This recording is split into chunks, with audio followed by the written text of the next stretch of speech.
Muy buenos días a todos, bienvenidos a esta sesión dedicada a abordar los desafíos urbanos desde una doble perspectiva, la social y la climática, dentro del marco del Green Gap. Doy paso al diputado José Miguel Pérez Blecua, diputado en el reto demográfico y la dinamización del medio rural. Bueno, pues buenos días a todos y buenos días a todos los asistentes virtuales que veréis este curso. Desde la Diputación de Ourense lo tenemos muy claro, hay que apostar por unas infraestructuras verdes y llevamos trabajando en este POCTE ya varios años, que se llama Green Gap. Y en el día de hoy lo que nos van a hablar es que como la Agenda 2030, que es una agenda global, se puede bajar a nivel municipal para hacer cosas claras y concretas, porque muchas veces para los pueblos son 17 cosas que hay que hacer, pero son muy genéricas y no sabemos para qué valen y para qué no valen. Entonces, tenemos hoy a 3 ponentes de lujo que ya nos van a presentar y que van a hablar de esto y vais a aprender muchísimo con esta gente. Y la verdad es que os animo a todos a seguir participando, a seguir formándose, porque el futuro será verde o no será. Muchísimas gracias. Ahora damos paso a los 3 ponentes, expertos de gran trayectoria, Maribel Doval, Eva Castro y Pedro Ojeda. A partir de este momento iniciamos formalmente nuestra mesa de debate centrada en la planificación territorial inclusiva y resiliente. Nuestro objetivo es claro, conectar la estrategia global con la acción local, social y científica. Hoy nos atenderemos en cómo la planificación territorial puede y debe ser una herramienta de equidad y resiliencia. Analizaremos cómo el diseño urbano, desde una infraestructura verde hasta un refugio climático, puede reducir o lamentablemente ampliar las brechas sociales.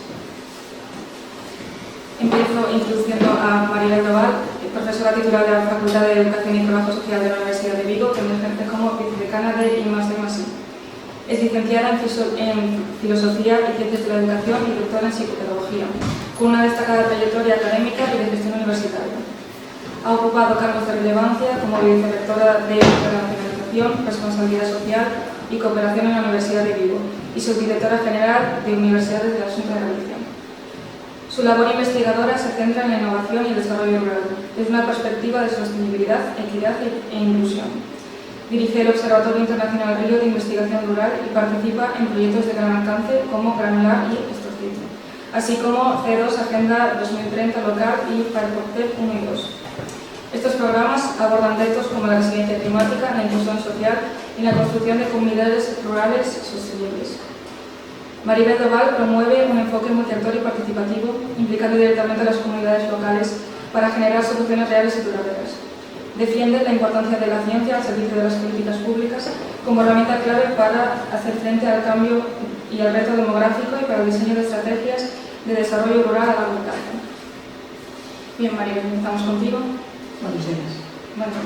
¿Cuáles son los principales retos para traducir la Agenda 2030 en acciones concretas de planificación urbana y territorial? Bueno, pues los principales retos son muchos, muy variados y difíciles de acometer, ¿no? En primer lugar, tendríamos el reto financiero. No hay cambios a coste cero, eso no existe, ¿no? Y tenemos que creernos de verdad que es necesario desarrollar modelos de financiación mucho más sostenibles, ¿no? Todo lo que son los presupuestos verdes o los bonos climáticos es algo que debemos empezar a acometer. Tenemos ya muchísimos ejemplos de buenas prácticas, sistemas de este tipo que han sido desarrollados pues, a partir de proyectos europeos como este, que hoy nos invita aquí, y que han arrojado resultados medibles, cuantificables y que han sido tremendamente eficientes. Así que es necesario ya generalizar mucho más este tipo de experiencias. Tienen que dejar de ser pilotos para pasar a capilarizarse en todas las estructuras, ¿no? Necesitamos más estilos, más modelos de financiación en ese sentido. Pero también necesitamos más integración multisectorial y multiescalar, ¿no? La Agenda 2030 plantea metas globales, metas planetarias, pero su implementación tiene que hacerse a nivel multiescalar, ¿no? A nivel nacional, a nivel regional, a nivel local. Y esto no siempre es fácil, porque la planificación urbana y territorial, como sabéis, es básicamente se opera a nivel administrativo de manera muy fragmentada.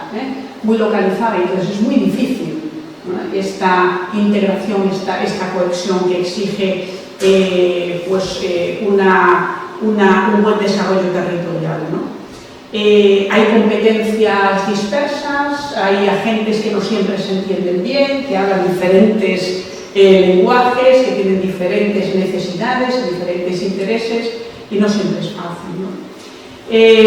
Pero además es muy necesario, esto es quizás lo más importante, desarrollar buenos modelos de medición de este tipo de situaciones y de medidas, ¿no? Hay que desarrollar métricas de seguimiento especializadas, y en este sentido la guía nos está ayudando muchísimo. Es necesario, por ejemplo, medir densidad, pero de una manera más sostenible, resiliencia ante riesgos climáticos. Todo esto es muy necesario, muy conveniente, es urgente, diría yo, y sin embargo no hay sistemas de monitoreo realmente accesibles a todas las administraciones. En este sentido es necesario invertir muchísimo más, ¿no? Sistemas, indicadores que nos permitan medir impactos reales sobre cada territorio. Esto es fundamental, ¿no? Pero también hay un reto muy importante, que es el de la gobernanza. Tiene que ser una gobernanza muchísimo más participativa de lo que hoy en día es. Aquí estamos trabajando diferentes actores, ¿no?, desde lo público, lo privado, pero también la sociedad civil. Y es necesario crear o desplegar, porque realmente los mecanismos están creados, desplegar modelos de gobernanza multinivel, basados en modelos de coordinación más vertical y sobre todo horizontal. Estamos hablando de una gobernanza participativa, ¿no? La gente quiere opinar, la gente quiere ser escuchada, y escuchar a la gente no es únicamente abrirse de orejas, saber lo que dice, sino tomar buena nota, filtrar aquello, en Galicia decimos peneirar, ¿no?, la información, seleccionar aquello que realmente es importante o no, y tener en cuenta todas esas opiniones, ¿no? Por lo tanto, esa gobernanza, ese cambiar a un modelo de gobernanza mucho más participativa, yo creo que también es súper necesario, ¿no? Y después esa articulación institucional a través de plataformas más interoperables, ¿no?, de planificación. Pues habrá que crear más infraestructuras de datos espaciales, habrá que generar nuevos protocolos estandarizados de intercambio de información, etc., ¿no? Y después está, aunque seguro que Pedro Ortega, que está aquí conmigo, va a hablar de esto, está toda la cuestión del análisis de la vulnerabilidad espacial, ¿no? Analizar si un territorio es realmente resiliente o no ante el riesgo climático, sea este territorio urbano, periurbano o rural, ¿no? Y hacer una planificación basada en ecosistemas, ¿no?, en todos estos instrumentos de ordenamiento territorial. Yo creo que esos son los principales retos. Empecé por la financiación, porque sin una inversión real económica esto no es viable, esto no es posible, sería una entelequia, sería un piloto, y estamos ya muy hartos de pilotos, estamos ya muy hartos de meros diagnósticos y necesitamos pasar a la acción. Y he terminado en la gobernanza participativa, ¿no?, pasando por la creación de nuevos protocolos, nuevos sistemas de métrica y indicadores. Muchísimas gracias, Maribel. Seguimos contigo. ¿Podrías explicarnos qué significa Rural Proofing y por qué es esencial para cumplir los ODS a escala local? Bueno, Rural Proofing es un anglicismo que utilizamos muchísimo también en nuestro territorio, pero realmente en España no tiene una traducción, no hay un consenso, ¿vale?, a nivel de término, pero lo podríamos traducir como mecanismo rural de garantía o mecanismo de garantía rural, o sistema de verificación rural o evaluación rural. Es cualquier sistema planificado y sistemático de evaluación de cualquier política, normativa, plan público o privado que exista y que incida sobre un territorio, porque lo que queremos es garantizar que esos impactos van a impactar de manera equilibrada, de manera equitativa entre la esfera urbana y la esfera rural. En términos técnicos, buscamos incorporar la dimensión territorial de la ruralidad en el ciclo completo de las políticas públicas, desde que se formula una política pública hasta que se implementa, se evalúa y se modifica, ¿vale? Por lo tanto, lo que buscamos es asegurar que cualquier tipo de decisión, casi siempre pública, no genere efectos regresivos o desequilibrios espaciales. Son medidas de justicia territorial, son medidas que, por cierto, están siendo muy estudiadas, este tipo de políticas públicas, desde la Universidad de Vigo, por los investigadores y las investigadoras de la Facultad de Dirección y Gestión Pública, y también desde la Facultad de Educación y Trabajo Social, a través del proyecto Granular, por ejemplo, ¿no? Que está investigando sobre estos sistemas de rural proofing, tanto a nivel europeo y creando nuestros propios sistemas ya más locales, ¿no? A nivel gallego. Este proceso implica pues, hacer un diagnóstico territorial diferenciado, en primer lugar. Habrá que ver cuáles son las vulnerabilidades estructurales de un territorio rural, pero también analizar cuáles son sus fortalezas endógenas, que también las hay, ¿no? En todas partes hay hándicaps y en todas partes hay cosas en las que podemos destacar sobre los demás territorios. Pues habrá que analizar, en primer lugar, eso, ¿no? Pero también rural proofing quiere decir que hay que hacer un análisis de impacto territorial. Habrá que utilizar herramientas de modelización espacial, ¿vale? Que permiten cuantificar los efectos de una política pública en ese territorio. Y estos sistemas es la parte más difícil, ¿no? De todo el rural proofing. Y en este sentido pues, estamos trabajando multidisciplinares de toda Europa para poder desarrollar herramientas realmente sostenibles y científicamente válidas, ¿no?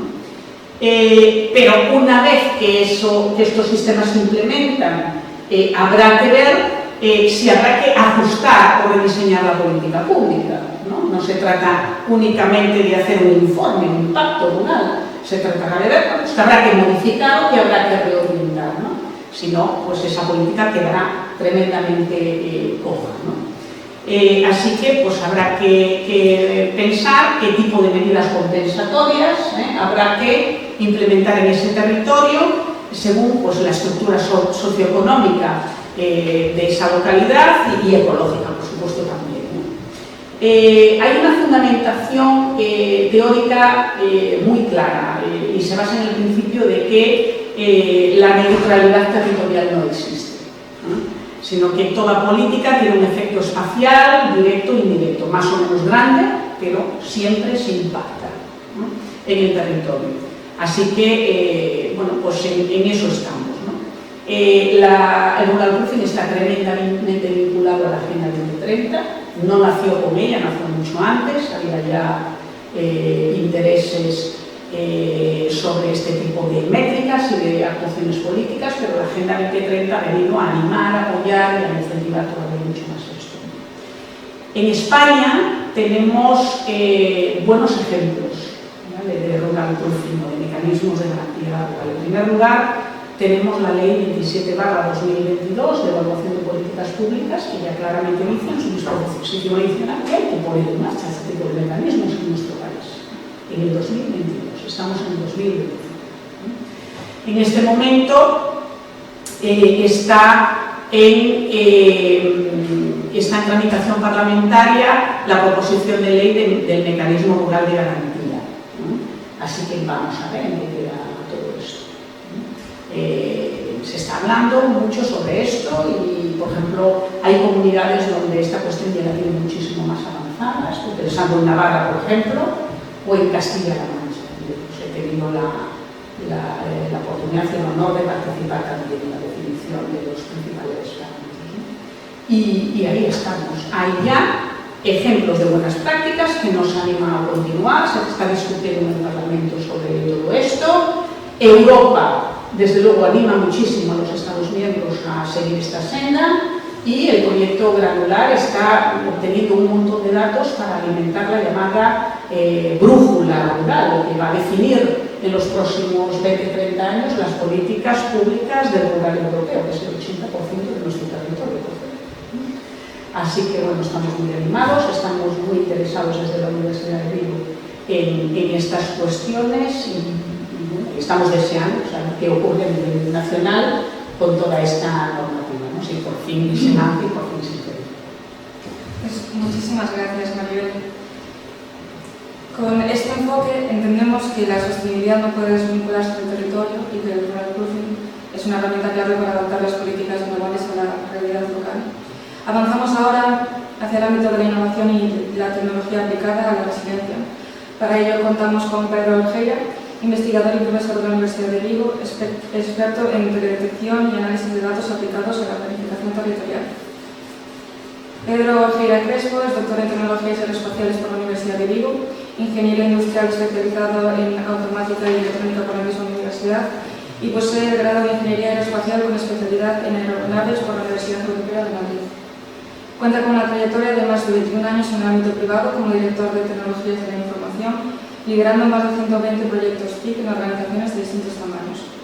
Su experiencia abarca infraestructuras de sistema, desarrollo de software, analítica de datos, inteligencia artificial, aplicando metodologías de DevOps.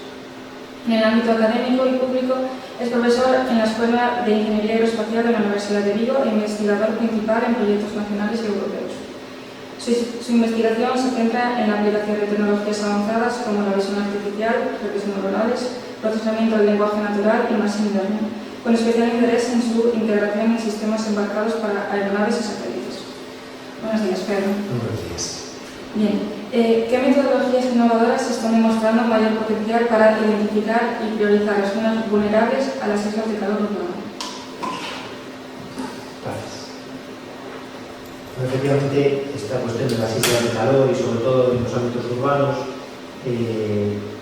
y además recientemente hemos terminado el verano, son palpables para todos nosotros y quizá más si cabe en esta ciudad, ¿no? Donde ante fenómenos meteorológicos adversos, las circunstancias de temperatura hacen que en algunos momentos de muchos días pues los propios ciudadanos que transitamos por las calles pues tengamos hasta dificultades para sobrevivir ante el calor.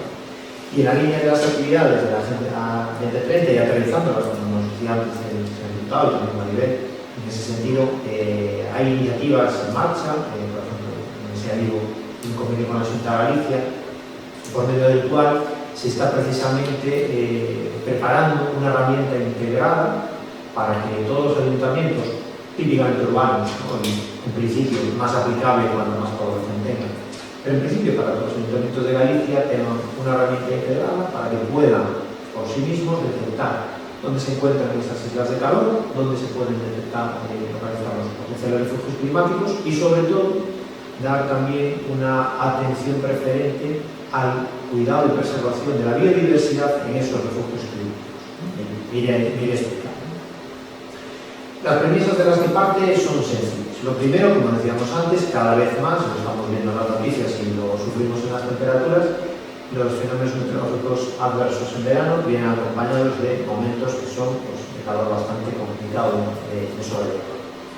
Lo segundo, a pesar de que en general cada ayuntamiento y las personas que residen habitualmente en él tienen por conocimiento y cultura general popular una idea muy clara de dónde se localizan los lugares por donde no transitar y aquellos donde sí que deberíamos acudir en caso de estar en exteriores a refugiarnos en esos fenómenos meteorológicos adversos, la idea de este tipo de iniciativas también es dar una base científica a esa información, porque en muchos ámbitos de todo este movimiento muchas veces nos solemos llevar por las percepciones. Antes ocurría esto, ahora ocurre lo otro.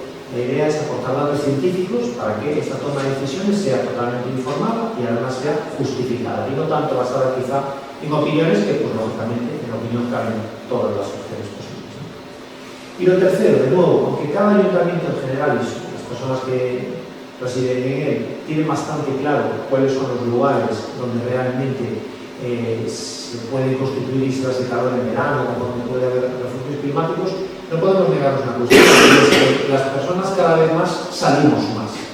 Es muy habitual en cualquier ayuntamiento de prácticamente cualquier tamaño en Galicia, algo que pues, los que hemos vivido en esos mismos ayuntamientos hace 40 años pues no veíamos. Gran cantidad de visitantes pues, que están por nuestras ciudades y que lógicamente no tienen tan claro ni dónde están esas islas de calor ni dónde están los refugios climáticos.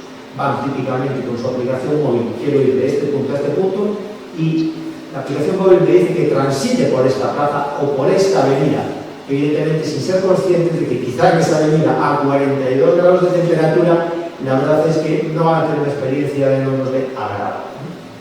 Por tanto, la idea de que cada ayuntamiento de Galicia pueda de alguna manera tener una herramienta que le permita ofrecer tanto a sus ciudadanos, ciudadanas, como a las personas que lo vienen a visitar, de una información basada en datos científicos y que les autodetecten cuáles son las islas de calor, dónde están y dónde potencialmente están esos refugios climáticos, pues en principio es de interés, ¿no? Sobre todo, ya digo, desde el punto de vista científico. Para ello, esa herramienta integrada tiene tres piezas fundamentales. La primera es un algoritmo de inteligencia artificial que, en base a las imágenes satelitales que se pueden obtener de ese mismo ayuntamiento, va a realizar una propuesta en base a patrones de radiación y otras características de dónde se pueden encontrar esas islas de calor. Esas islas de calor, la verdad que creo que no lo hemos citado, son esas zonas que, ante fenómenos meteorológicos adversos, van a tener un exponente, no solo de temperatura, sino de desconfort muy acusado. Cuando pensamos en el confort de las personas, por ejemplo, aires acondicionados o lugares de interiores, pensamos en dos parámetros muy básicos, que son la temperatura y la humedad relativa. La temperatura es evidente y la humedad relativa es un parámetro que está un poco escondido, pero que también influye mucho en nuestro confort. Por poner un ejemplo un poco lúdico, todos conocemos lo que es pues, el concepto de baño turco, donde hay poca temperatura, pero hay un grado muy importante de humedad, versus una sauna donde típicamente tenemos más humedad y sin embargo tenemos una humedad relativa más baja. Por tanto, el grado de confort o desconfort que una persona tiene en un momento dado del día depende de esos dos parámetros y eso si solo estuviéramos en el interior. Si estamos en el exterior, si un tercer factor, que es la radiación, también el tipo de radiación. Evidentemente no es lo mismo estar a 42 grados a la sombra que estar a 42 grados bajo la radiación. Por tanto, esos tres elementos son fundamentalmente, algún otro también se tiene en cuenta, pero son los que tienen en cuenta ese modelo de inteligencia artificial para de alguna manera, en base a esas imágenes satelitales, proponerle al usuario, entre comillas, cuáles son esas islas de calor y dónde potencialmente están esos refugios climáticos. Y esos refugios climáticos deberían ser esas zonas a las que se nos anima, en principio, a acudir en caso de estar en exteriores, pues para guarecernos, quizá, pues, típicamente en las zonas centrales del día y típicamente pues, a las poblaciones más vulnerables. Personas de corta edad, personas de avanzada edad, donde, bueno, pues, evidentemente, esos fenómenos potencialmente pueden impactar más. Pero ahí entra una segunda pieza importante de esta característica innovativa, que es el introducir unas pautas generales y una guía para que las personas, los humanos, que somos los grandes destructores de nuestro propio planeta, no impactemos negativamente sobre la biodiversidad de ese lugar que potencialmente ha sido seleccionado como refugio climático. Porque ¿qué sentido tendría que recomendásemos a un conjunto de población para que se guarecieran en un fenómeno de alta temperatura en una zona donde a lo mejor efectivamente después van a ir 300, 400, 500 personas a guarecerse, pero pues, el ser humano pues, va a tener un impacto y una huella inevitable? ¿Qué ocurre si esa zona es una zona especialmente vulnerable en cuanto a la fauna o la flora disponible? ¿Qué ocurre si hay una especie única en toda la provincia, en toda la comunidad o en todo el país que única y exclusivamente se da en esa zona? Por algo es un refugio climático, ¿no? Pues a veces en esas zonas se dan circunstancias únicas. Entonces, esa segunda pieza de este proyecto lo que hace es aportar una guía de buenas prácticas para que no se recomienden como refugios climáticos aquellas zonas que un algoritmo informático ha detectado en función de esas características físicas de temperatura, humedad relativa, radiación, pero que tendría tal huella sobre la biodiversidad que estaríamos arreglando un problema y generando otro. Y finalmente, una tercera pieza de innovación y para seguir aterrizando cuestiones relativas al clima, ¿no? Dentro del ámbito de la Agenda 2030, la idea es que esa herramienta integrada que tenga a disposición los ayuntamientos de Galicia tenga también un pequeño dispositivo transportable en una ligera mochila que cualquiera de nosotros podríamos transportar, para que cada ayuntamiento pueda tener los medios tecnológicos para conseguir datos fidedignos y extremadamente detallados acerca de esas variables físicas de las que hablamos anteriormente a lo largo de las calles de ese ayuntamiento. ¿Y por qué decimos esto? Porque a pesar de que existe una amplia red nacional de sensores y estaciones atmosféricas y demás desplegadas por todo el territorio, realmente la granularidad que tienen esas estaciones es muy baja. Pensemos en la ciudad de Orense, por ejemplo, que es una ciudad de tamaño pequeño, ¿no?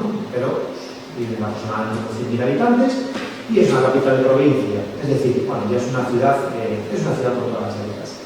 Bien, pues en esa ciudad disponemos de 2 estaciones de Meteo Galicia. Eso quiere decir que dentro de Orense hay solamente 2 posibilidades de clima o de zona en el mismo día.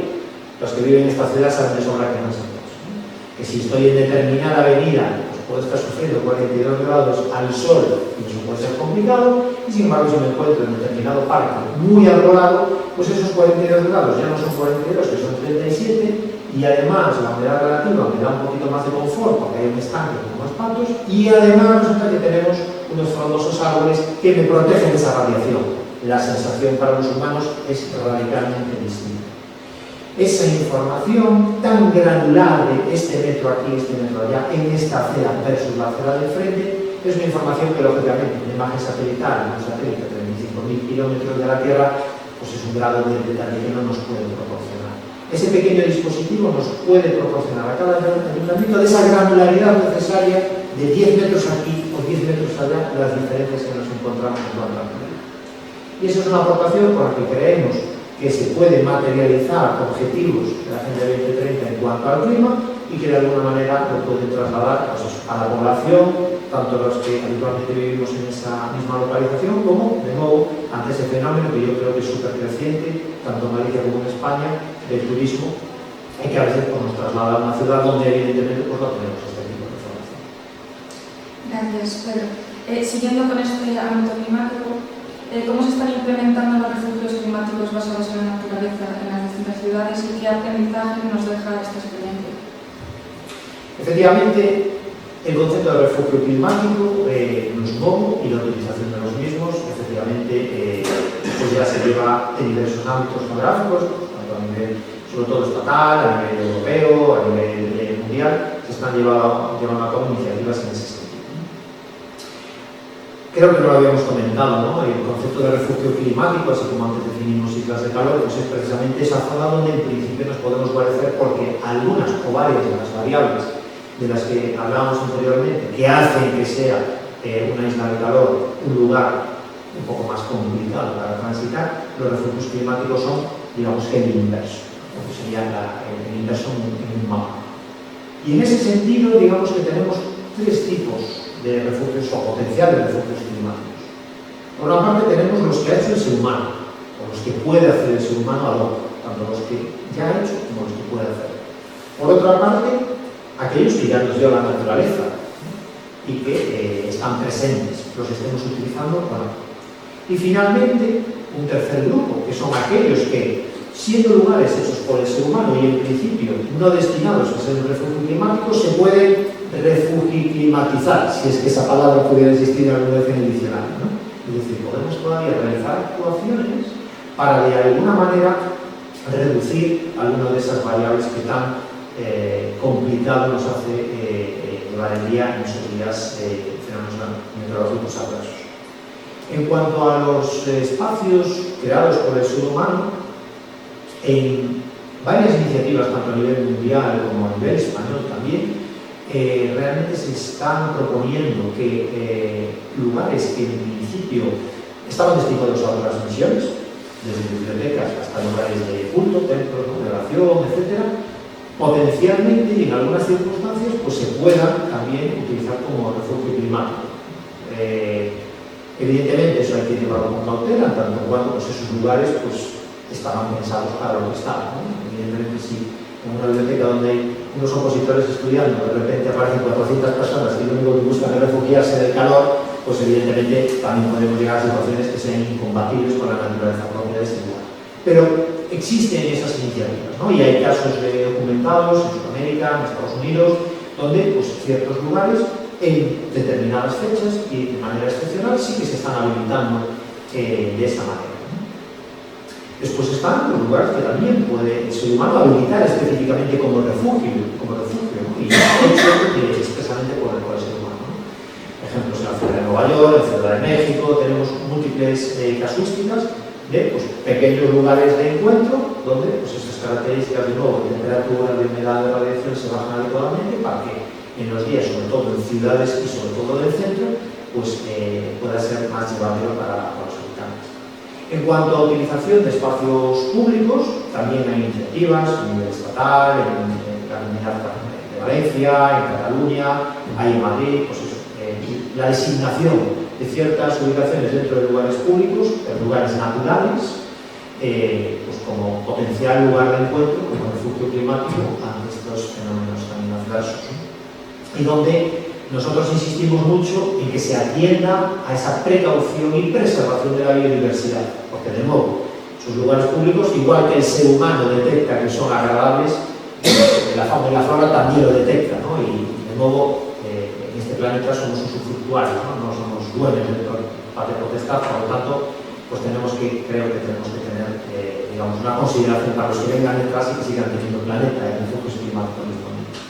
Y tercero, y ya concluyo con ello, serían aquellas zonas que en principio ha humanizado el ser humano, que en principio casi rozan más el isla de calor que el refugio climático, pero que con unas determinadas actuaciones ya se está consiguiendo, en la ciudad de Toledo, en la ciudad de Barcelona, en la propia ciudad de Madrid, también vuelvo a la ciudad de México, 6 ejemplos por lo menos en Nueva York, que con una leve, y por cierto, con poco impacto por parte digamos, económico, por parte del ser humano, la naturalización de ciertos espacios. Esos jardines verticales, esos jardines horizontales, conseguir que ciertas fachadas en vertical, en vez de ser un muro de ladrillo, de acero, de cristal en muchos casos, que eso después hay que refrigerarlo y además tiene un coste y un impacto económico bastante significativo, simplemente con la naturalización y la creación de un jardín verde vertical, estamos bajando la temperatura de dentro de ese edificio de una manera absolutamente natural y con un coste que pues, es un coste digamos, de implantación, que no es un coste recurrente cada verano, y podemos estar bajando las temperaturas 3, 4, 5 grados. Eso beneficia a la salud de las personas, reduce también el consumo eléctrico, que todos sabemos lo que ocurre en verano, que se dispara en ese sentido, y son unas sencillas actuaciones. Y en cuanto a horizontal, concluyendo ya, también tenemos muchas actuaciones, muchas de ellas basadas en el propio arbolado. Al final, la naturaleza es la más sabia y nos ha dotado de árboles que nos guarden por esas zonas. Pues muchísimas gracias, Pedro, por mostrarnos cómo la ciencia y la ingeniería pueden convertirse en aliadas de la sostenibilidad. Pues ya hemos hablado del marco estratégico y de la innovación técnica. Ahora toca abordar la dimensión social y humana del territorio. Para ello damos paso a Eva Castro, especialista en sostenibilidad, igualdad y gestión de proyectos con enfoque de género. Eva Castro Torino es una profesional especializada en sostenibilidad, igualdad de género y gestión de proyectos, con una sólida trayectoria vinculada a la Agenda 2030 con el desarrollo rural, la inclusión y la transformación social. Su labor se centra en trasladar la estrategia institucional al terreno, integrando los objetivos de desarrollo sostenible en políticas públicas, programas educativos y proyectos empresariales con impacto tangible. Como agente de igualdad, promueve la transversalización y la perspectiva de género en organizaciones y administraciones, fomentando entornos más justos y sostenibles. Sus iniciativas han recibido reconocimientos como el Premio Luisa Villalta 2024 y han sido finalistas de los Premios Capital Europea de la Inclusión y la Diversidad 2025. Participa activamente en redes que impulsan la igualdad y el liderazgo femenino. Fue vicepresidenta de la Red Internacional de Promotores ODS España. Forma parte de la Junta Directiva de Ejecutivas de Galicia. La ciencia es femenino y es social. Y desde 2024 es co-team leader del área de influencia en ONU Mujeres España. Es licenciada en Sociología, diplomada en Trabajo Social, con formación en Dirección y Gestión de Recursos Humanos, Prevención de Riesgos Laborales y certificación internacional en Dirección de Proyectos. Bueno, pues muy buenos días, Eva. Buenos días. ¿De qué manera la perspectiva de género puede mejorar el diseño y la gestión de las infraestructuras de red? Bueno, pues muchas gracias. Yo vengo a cerrar, ¿no? A cerrar con estas presentaciones que nos han hecho, un poco con esa perspectiva social, porque si algo nos deja la Agenda 2030 y los Objetivos de Desarrollo Sostenible es que las personas tienen que estar en el centro. Entonces, después de estas presentaciones magistrales, pues ya sabemos muy bien qué son las infraestructuras verdes y ahora le tenemos que aplicar cómo esas infraestructuras se llevan al terreno, ¿no? Ya lo ha comentado Maribel, cómo hay que planificar, la gobernanza es fundamental, yo voy a mencionar mucho la gobernanza. Yo estoy trabajando sobre el terreno directo, soy mujer de acción del territorio, trabajo aquí en el rural de Ourense, por eso conozco pues, un poco la realidad de todos los ayuntamientos, ¿no? Denominadores comunes que tienen los concellos del rural aquí en Ourense, la ciudad, bueno, también es bastante rural, ¿no? Sí, en general el perímetro es rural, es lo que nos conecta con el territorio, ¿no? Ese 80% de ruralidad del que hablaba Maribel aquí en Ourense, eso es nuestra realidad. Y en ese territorio tenemos grandes retos, ¿no? Y uno de ellos es que antes estaba aquí Chemi, ¿no? José Miguel Pérez Bleco, que siempre lo dice que hacer de los retos una solución. Entonces siempre hablamos de longevidad, en vez de hablar del envejecimiento de la población, que es real, ¿no? Es real en toda España, tenemos una pirámide de la población completamente invertida. Aquí nosotros en Ourense eso es dramático, ¿no? Tenemos una población con una edad muy avanzada. Pero viendo un futuro positivo en esa longevidad que se debe sobre todo a las características medioambientales, ¿no? Que tenemos aquí, hay una calidad de vida tan buena que la gente vive muchísimo, muchos años. Entonces, ¿cómo podemos aplicar estas infraestructuras verdes, conectarlas con esta realidad poblacional que tenemos? Bueno, pues yo voy a decir dos cosas, ¿no? Una que hay que aplicarle una clara perspectiva de género, ¿no? Las mujeres somos más del 50% de la población y entonces tenemos que estar en todas las políticas, ¿no? Tenemos que ser siempre el centro de todas las decisiones y de la planificación de todas esas infraestructuras. ¿Cómo lo hacemos? Pues en algo que es básico y es que la humanidad tiene que centrarse en los cuidados, ¿no? Hay que poner en el centro de todo los cuidados, no solo la economía de los cuidados, como se dice, pues vamos a hablar del modelo económico, no solo modelo económico, es todo. Necesitamos centrarnos ahí, con las mujeres somos como el eje vertebrador de los cuidados. Entonces tenemos que empezar a pensar que hay que aplicar todas estas políticas orientadas a esos cuidados. Y eso en infraestructuras verdes, que eso ya no es tanto mi tema, pero sí es el vuestro, eso se aplica en eso, que tenemos que intentar que esas infraestructuras se adapten a estas necesidades que tiene la población concreta, ¿no? Que tienen las mujeres y que tiene esta población tan envejecida, pues que sean más cercanas, accesibles, que tengan usos múltiples, que sean más adaptadas a este modelo de población. Y luego está el gran reto, ¿no? Que es la seguridad. Eso para las mujeres es fundamental porque ahora estamos en noviembre, ¿no? Que tenemos ahí llegando al 25 de noviembre, que es el Día de la Violencia de Género, y realmente las mujeres este es un tema crucial para nosotras y real, que tenemos que tener siempre en cuenta que sí sufrimos violencia y entonces cuando se diseñan esas infraestructuras, esos recursos climáticos, tenemos que tener en cuenta que sean seguros para nosotras, ¿no? Que estén bien iluminados y que se adapten pues, a las necesidades que tenemos las mujeres, porque es lo que tiene que ser, nos tenemos que proteger y nos tienen que proteger y sobre todo esas políticas públicas nos tienen que amparar, ¿no? Aterrizado un poco en el territorio, en la realidad rural que tenemos aquí en Ourense, pues ya se están haciendo cosas, ¿vale? Que seguramente nos daréis muy buenas herramientas, ¿no? A través del Rural Proofing y también bueno, de todas esas herramientas de las que hablaba Pedro. Seguro nos daréis herramientas, pero sí que es cierto que ya se están haciendo cositas, ¿no? Así que hay un avance. Nuestros concellos rurales, pues eso, hay modelos, por ejemplo, en San Xoán de Río, como estaba diciendo, vamos a hablar de él. Ahí se está intentando aplicar la nueva Bauhaus centrada en la longevidad, ¿no? En hacer un pueblo para las personas mayores.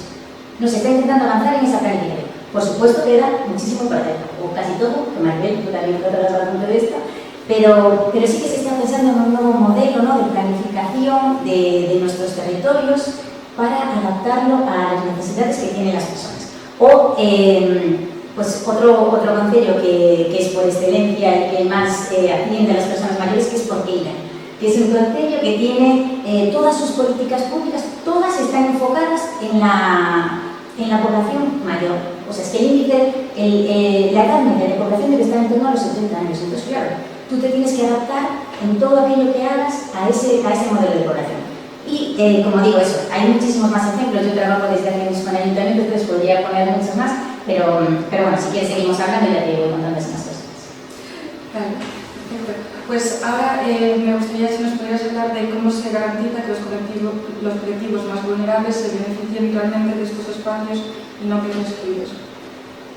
Pues decía que a través de estos nuevos modelos de gobernanza, ¿no? En los ayuntamientos del rural, ya desde el año pasado, la Diputación está haciendo planes de localización de los objetivos de desarrollo sostenible, o sea, de la Agenda 2030. ¿No? ¿Cómo la aterrizamos en los ayuntamientos? Pues lo llevamos así. Cambiar es complicado en los concellos, porque la realidad de los ayuntamientos del rural es que tienen unas infraestructuras pues menores, no tienen poco personal, entonces bueno, es más complicado desarrollar políticas y aterrizar todos estos conceptos que hablamos hoy, pero sí que es cierto que se están haciendo cosas porque ya desde el año pasado la Diputación trabajó con 15 ayuntamientos. Este año nosotros, a través de otra convocatoria, hemos trabajado con 8 más. Entonces, en estos ayuntamientos se están implantando estos planes de localización de los objetivos de desarrollo sostenible, que significa que se hace un mapeo de todas las iniciativas que hay en los ayuntamientos y eso se traduce en cómo suman en los objetivos de desarrollo sostenible. Vale, entonces ahí se planifica una estrategia a medio y largo plazo para incluir a todas las personas dentro de todas las políticas, ¿no? En esa gobernanza hay aspectos pues, como la gobernanza hídrica. Aquí tenemos un problema grave, ¿no? con el agua. Muchas veces en verano nos quedan sin ella, ¿no? Esta es una realidad que tenemos, entonces, bueno, hay que avanzar ahí. Sí que es cierto que hay ayuntamientos que lo están haciendo muy bien, que eso también hay que ponerlo en valor. La gobernanza para la movilidad, porque si hay algo clave en el rural es que la movilidad es un problema real y entonces tenemos que adaptarla. Las personas mayores les cuesta muchísimo más, ¿no? No tienen medios, no tienen vehículos, entonces bueno, hay que hacer estos modelos integradores. Y dentro de esa gobernanza urbanística, de lo que hablaba antes, pues como ese modelo del pueblo para las personas mayores. O sea, nuestro rural está lleno de gente mayor y tenemos que gobernar para ellos y planificar teniéndolos en cuenta, ¿no? Y entonces esta sería la manera de que esos colectivos más vulnerables nunca queden excluidos de estos modelos de planificación ni de estas infraestructuras verdes de las que he hablado. Pues muchísimas gracias, Eva. Nos ha recordado que la justicia social es también justicia ambiental y que la sostenibilidad sobre los reales es inclusiva. Pues ahora retomamos la mirada en conjunto y volvemos contigo, Maribel, para conocer algunos de los casos que materializan esta integración entre planificación, equidad y sostenibilidad. Bueno, pues una vez que esté terminado el trabajo del profesor Pedro Ortega, estoy segura de que podemos citar a Galicia, a la provincia de Ourense y a la ciudad de Ourense como un modelo, ¿no? a seguir a nivel europeo. Por el momento, yo quisiera en primer lugar, yo soy una europeísta convencida, quisiera destacar en primer lugar los esfuerzos de la Comisión Europea por incentivar todas estas cuestiones de ciudades verdes, sostenibles, etc. ¿Vale? Hay un montón de programas, quizás el más destacado sea European Green Capital, ¿no? La capital europea verde, ¿no? Y a partir de ahí, de todos estos incentivos, pues hay un montón de ciudades que se han animado y que siguen esa senda, ¿no? Verde, tan interesante. Podríamos citar el área metropolitana de Milán, pero prefiero hablar de nuestro país. Y quizás aquí destacaría pues Vitoria-Gasteiz y Barcelona, ¿no? En el País Vasco suelen hacer las cosas muy bien y Barcelona pues es un laboratorio, un living lab en sí misma, es un sandbox también de análisis de políticas públicas. No se me ocurre ningún tipo de innovación europea que no se haya testado, que no se haya hecho un piloto en Barcelona, ¿no? En primer lugar. Estas ciudades, Vitoria y Barcelona, han desarrollado una red de infraestructuras verdes urbanas muy interesantes, ¿no? han ido más allá de los parques urbanos, ¿no? Pues han creado huertos comunitarios, pero de manera extensiva, ¿no?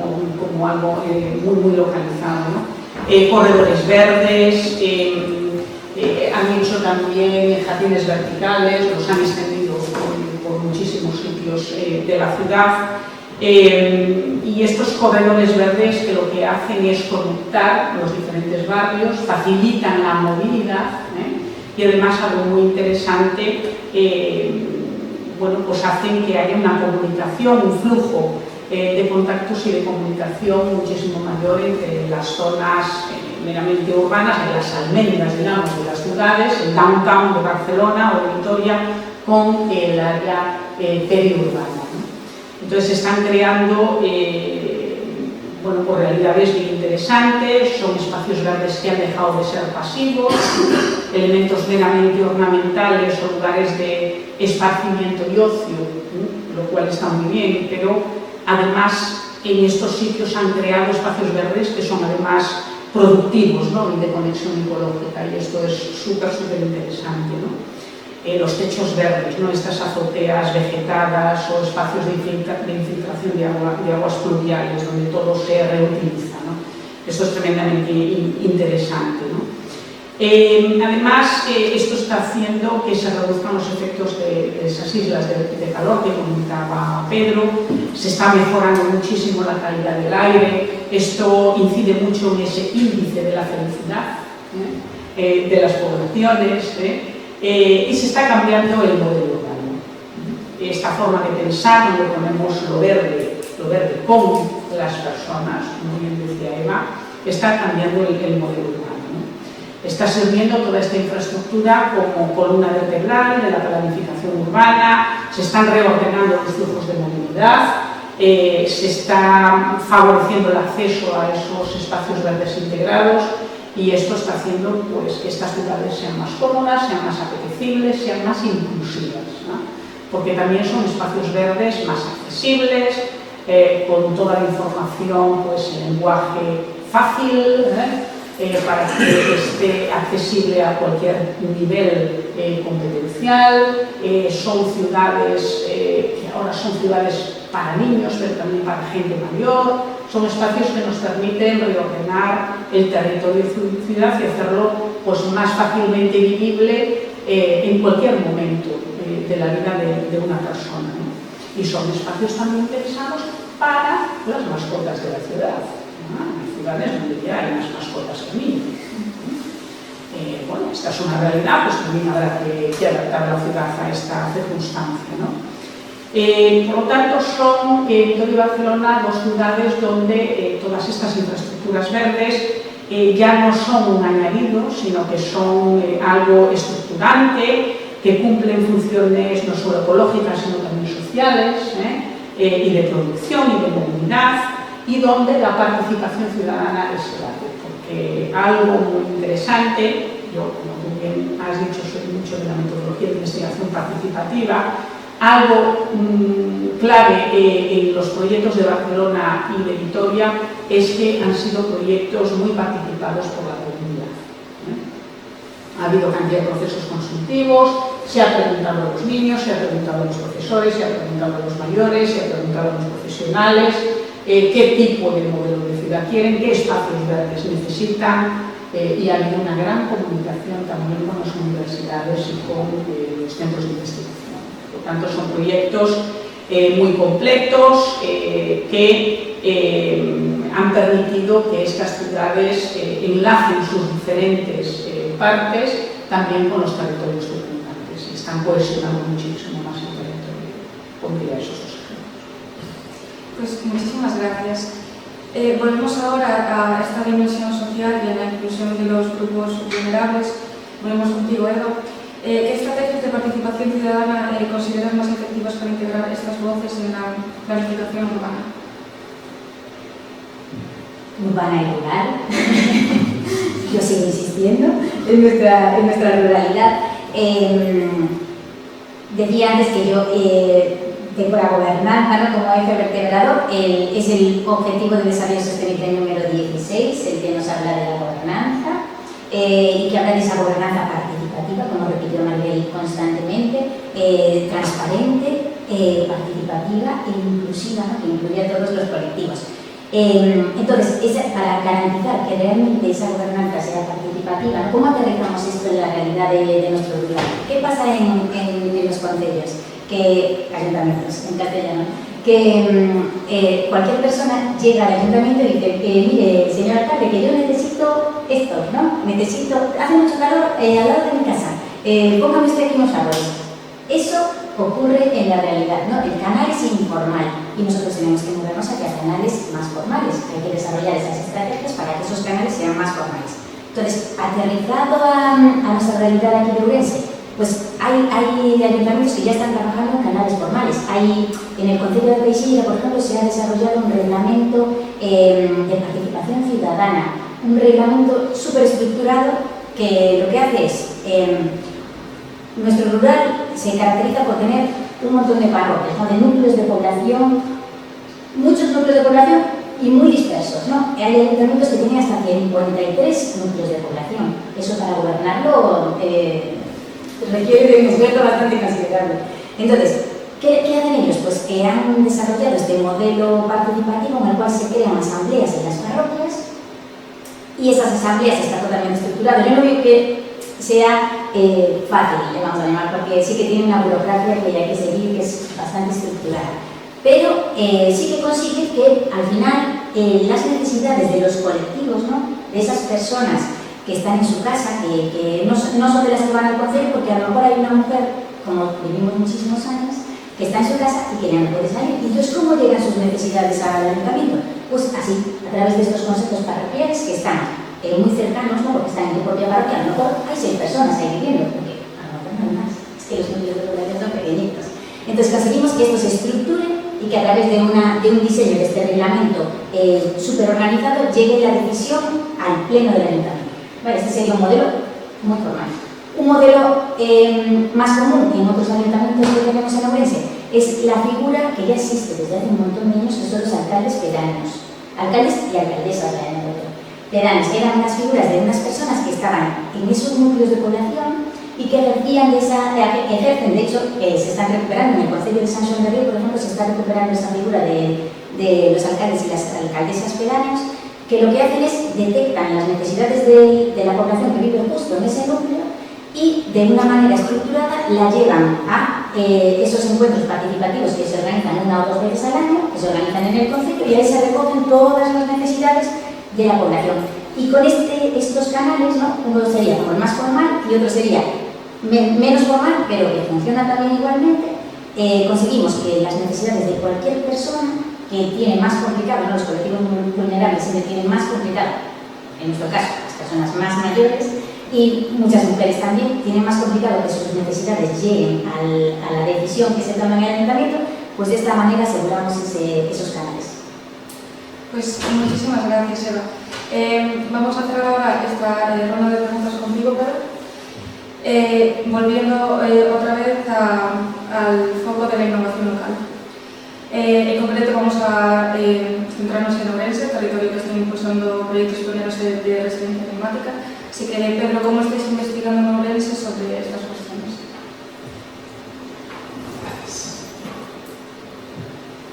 Pues, la verdad es que yo no soy un académico al uso. Yo, de hecho, me incorporé a la universidad pasados los 40 años y llevo 10 años en la universidad, con lo cual realmente, en ese sentido, sí que me lleva una grata sorpresa de la gran cantidad de acciones que se están realizando desde el punto de vista de la universidad, que quizá desde el punto de vista, con los ojos de persona privada, pues no era posible, ¿no? Antes nos ha mencionado Maribel pues un elenco, ¿no? de actividades que se están poniendo en marcha en ese sentido, y nosotros pues aportamos también nuestro granito de arena desde el campus de Ourense, desde la Universidad de Vigo, con un poco a lo que nos dedicamos, ¿no? En ese sentido, pues todo lo relativo pues, a asesinatos, de detección, inteligencia artificial y demás. Y además tenemos la fortuna de poder participar junto con personas de otros ámbitos, ¿no? Precisamente en esta acción, ¿no? En este convenio de la Xunta para la gestión de estas herramientas para los concellos, ¿no?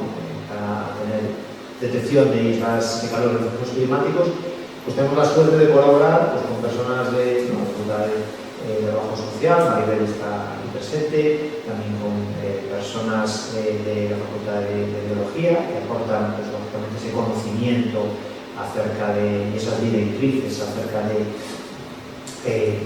la preservación de la biodiversidad, de esos potenciales efectos climáticos, y la verdad es que es una experiencia muy grata y agradable porque suele suceder que cuando, por lo menos en mi caso, los ingenieros tratan con ingenieros, al final se nos empieza a cuadricular las miras, empezamos a ejercer un poco de miopía mental y a no salir y a buscar otras opciones, otras posibles soluciones a determinadas circunstancias, ¿no? Y el hecho de trabajar pues, eso, con personas con formación ecléctica, ¿no? que no vienen, entre comillas, de nuestro mundo, la verdad es que está siendo una experiencia muy, muy positiva en ese sentido.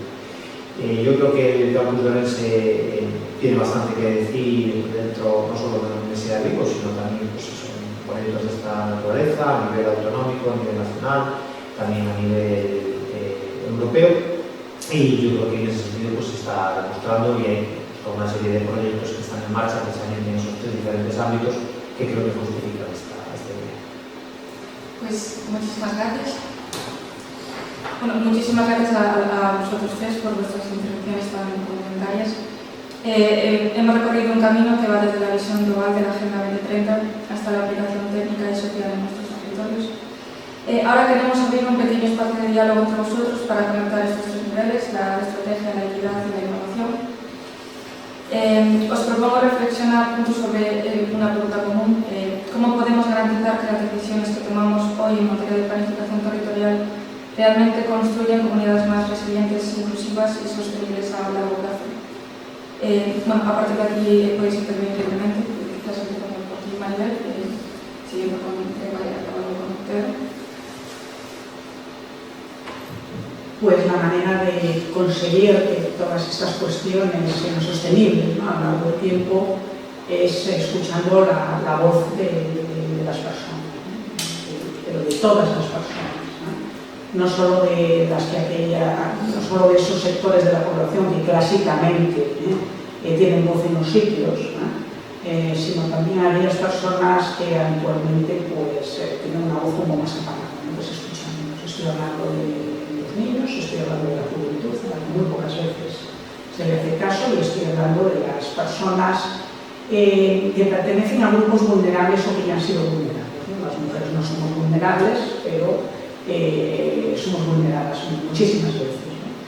Y las personas mayores, por ejemplo, la gente con discapacidad, etc., tienen muchísimo que aportar aquí y muy pocas veces se les escucha, probablemente porque los sistemas tradicionales de escucha no funcionan con estos colectivos. A un niño no lo puedes someter a una entrevista en profundidad y te va a cubrir un cuestionario, y una persona mayor tampoco. Sin embargo, seguimos mandando cuestionarios y cuestionarios a la gente. Estamos ya un poco cansados, ¿no? De todo esto. Hay que pensar en sistemas alternativos, diferentes, participativos, de consulta pública, ¿no? Pues, los niños se trabajan de otra manera, a través de procedimientos de obtención de imágenes, o textualizando esas imágenes, procedimientos fotovoz, o focus group, por ejemplo, o yendo a visitar a la gente a sus casas, o a través de esas figuras que realmente lo representan, ¿no? Como sus alcaldes o alcaldesas que eran los que comentaba antes eran, ¿no? Para mí lo fundamental es escuchar. Pero escucharlos de verdad, pues hacerles caso, claro, no quedarnos primero, queda bien, no se ve tan bien.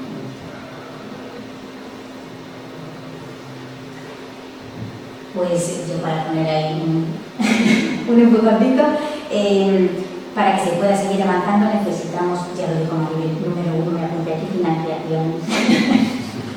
Y es que es real, necesitamos más financiación. Sé que, hablando de financiación, sé que desde la Diputación ya este año han conseguido un poco más de financiación para seguir en este proceso de avance de localización de los objetivos de desarrollo sostenible en los ayuntamientos, ¿vale? Que es fundamental. Sí, hemos trabajado con 15, este año unos poquitos más, y ahora entiendo que se avanzará en otros pocos más. ¿Qué hacemos con esto? hacemos ese mapeo de cómo están los territorios, ¿no?, a todos los niveles, y abrimos el camino para que llegue la Universidad de Vigo y diga, bueno, pues ahora con este camino ya hecho y todo detectado y una planificación hecha, ya podemos empezar a implementar el rural proofing, empezamos a implementar todos esos dispositivos de los que hablaba Pedro, que me dejaron maravillada, de una forma más cohesionada, le vamos a llamar, porque si llegamos ahora mismo a los ayuntamientos tal y como están, ¿no?, pues a lo mejor nos encontraremos algunos en los que ya están muy avanzados, y habrá otros, que los más pequeños sobre todo, en los que hay que seguir haciendo un trabajo de campo, ¿no?, que, como al que yo me dedico, que es ir allí y entonces preguntar, hablar, como decía Maribel, menos encuesta y más hablar, hablar, que te cuenten, que te digan lo que están haciendo, todo eso recogerlo y entonces dejar bien mapeado cómo está el ayuntamiento, y a partir de ahí pues ya crecer hacia un territorio más sostenible. Pues desde mi punto de vista creo que es esperable mi intervención. Realmente nosotros ponemos mucho el foco en la información veraz y en los datos. En cuanto a las temáticas relativas al clima, pues por diversos motivos siempre hay cierta controversia y pues evidentemente son aspectos que pueden estar sujetos a opinión, y todo el mundo tiene derecho a tener una opinión. Lo que ocurre es que para las adecuadas tomas de decisión no hay nada como realizarlas debidamente informadas, y por tanto el disponer de información granular, verificada, contrastada y específica, real para cada ayuntamiento, no cuestiones generales que a lo mejor a los ciudadanos que vamos por la calle pues nos interesan mucho poco. A mí lo que me interesa es lo que sucede como turista cuando voy a otra ciudad. Yo quiero saber por dónde puedo pasar, por dónde no puedo pasar. Yo quiero como ciudadano que haya espacios verdes y refugios climáticos para cuando haya fenómenos meteorológicos adversos pues pueda pasear con la familia y realmente que eso no sea una experiencia insoportable. Y lo que me gustaría es que las personas que deciden el futuro de las infraestructuras de mi ciudad, de mi ciudad autónoma, de mi país, pues tengan en cuenta, uno, que estamos, como decía antes, aquí de prestados, que esto no es de la propiedad de los que vivimos ahora, sino que es de las generaciones venideras. Y dos, que si no preparamos ahora las infraestructuras para que las generaciones venideras estén adaptadas dichas infraestructuras a la realidad que hay en cada momento, pues nos toparemos con que hemos dejado pasar los años y no hemos hecho nada por los que vienen detrás de nosotros. Gracias a los tres. Hemos llegado al final de un debate extraordinariamente enriquecedor. Si tuviéramos que resumir en una frase la esencia de esta mesa, diríamos: la resiliencia territorial es la intersección entre la equidad social con la gestión científica. De la mano de Maribel Doval entendimos que la Agenda 2030 debe localizarse. El compromiso global solo funciona si se traduce en la acción municipal y si además se incorpora el crucial enfoque del rural proofing para garantizar la cohesión territorial y no dejar al medio rural atrás. Con Eva Castro internalizamos que la infraestructura verde es una herramienta de justicia social. Su diseño debe ser co-creado con mujeres y colectivos vulnerables para asegurar que los refugios climáticos sean espacios de seguridad y comunidad y no fuentes de nuevas desigualdades. Finalmente, con Pedro Ortega aprendimos que la innovación nos da la precisión necesaria para actuar. El caso de Ourense es la prueba de que podemos mapear científicamente la vulnerabilidad para implementar soluciones basadas en la naturaleza de forma estratégica. El reto está en integrar estas tres visiones en cada plano urbanístico. La planificación del futuro debe ser equitativa, organizada y científicamente fundamentada. Reiteramos nuestro más sincero agradecimiento a nuestros brillantes ponentes por compartir su conocimiento y su tiempo con nosotros. Para cerrar este encuentro, invitamos al diputado a subir al escenario para hacer entrega de un pequeño obsequio como muestra de nuestra gratitud por su participación. Y ahora sí, una vez más, agradecer a todos por acompañarnos en esta importante jornada. Esperamos que este debate sirva de inspiración para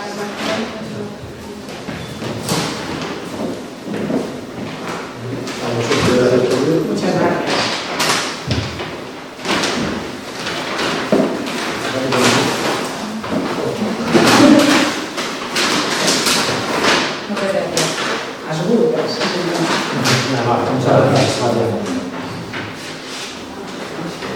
¿Quisiste decir algo? Bueno, nada, gracias a todos por asistir a esto y gracias a este programa de la Diputación de Ourense tendrá un plan de infraestructuras verdes provincial. No sé si la primera institución provincial en hacerlo, porque al final esto habría que hacerlo a nivel municipal, pero tenemos 92 ayuntamientos en la provincia de Ourense y la mayoría no tiene, incluso mi ayuntamiento no tenemos capacidad de hacerlo. Entonces va a ser la Diputación de Ourense la que haga el plan provincial, que en base a eso todos los ayuntamientos participan en USER. Muchas gracias por seguirnos por este tiempo.